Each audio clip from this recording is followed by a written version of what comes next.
මම දැන් මේ ඉන්නේ ගොල්ගොතාහි ජේසුගේ කුරුසය හම්බුණු තැන.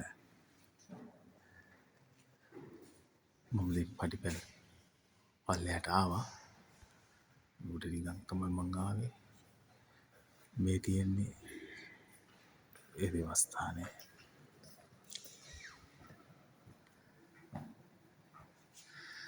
මේක රෝම උරුමෙන් හදලා තියෙන්නේ. Holy Cross Church.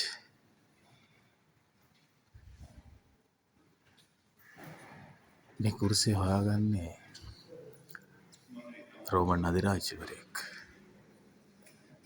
ඒකට හේතුව තමයි ඔහුගේ මෑණියන්ට ජේසු කෙරෙහි තියෙන අධික විශ්වාසය.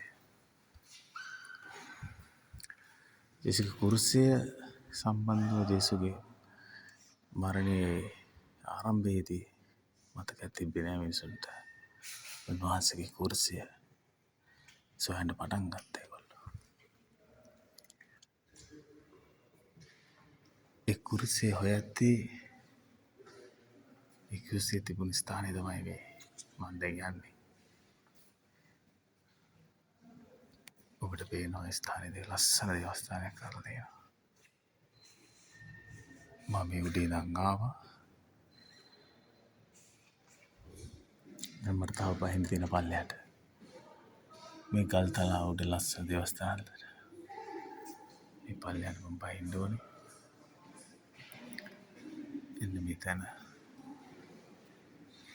මේ ස්ථානේ තමයි කුරුසය අපිට හම්බෙලා තියෙන්නේ. ඔබ බලන්න මොකක්ද මේ තියෙන්නේ කියලා. ජේසු අම්මා කුරුසය දරාගෙන ඉන්නවා. ජේසු අම්මා කුරුසය අල්ලගෙන ඉන්නවා. අපි යම් පල්ලෙහාට. ලස්සන තැනක්. ලස්සන තැනක්.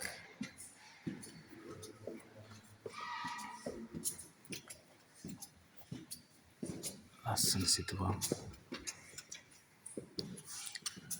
බලන්න ජේසු අම්මා කුරුසය තුරුල් කරන් ඉන්න විදිය. උන්වහන්සේගේ ආදරය කොච්චරද කියලා බලන්න. ජේසු අම්මා කුරුසය බදාගෙන ඉන්නවා. කුරුසය තුරුල් කරන් ඉන්නේ. ජේසු නෑ මේ වෙලාවේ. කුරුසය විතරයි තියෙන්නේ. මෙන්න කල්වාරේ යට අපි පැත්තක ඉන්නේ. ලස්සන සිතුවම් තිබිලා තියෙනවා. එක එක හේතු මත එක එක කාලවලදී ඒ සිතුවම් විනාශ කරලා දෙන එක යනවා. මේ හැමදැනම සිතුවමක් තිබිලා තියෙන ඒගොල්ලෝ ඒ සම්බන්ධව මේ මාක් කරලා දෙන්නේ. නමුත් අපිට ඒවා දරා ගන්න දෙන්නේ නැහැ මේ වෙලාවේ. මේ තියෙන ස්ථානය ශ්‍රී කුරුසය තිබෙන ස්ථානය මේ කලයට තියෙන්නේ. මේ ස්ථානත් එක යට කරලා දෙන්න විනාශ කරන නිසා එකත්.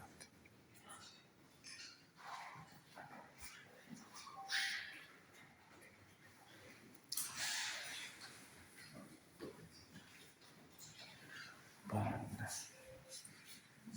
දේවාම්ම කුරුසය දරාගෙන ඉන්නවා. ඉතාමත් වේදනාවක්.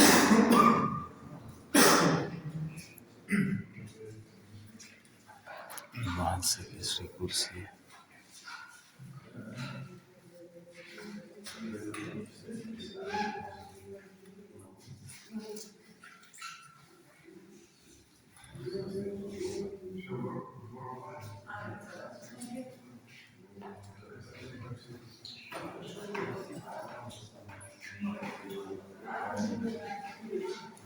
දෙවියන් වහන්සේට ස්තෝත්‍ර වේවා.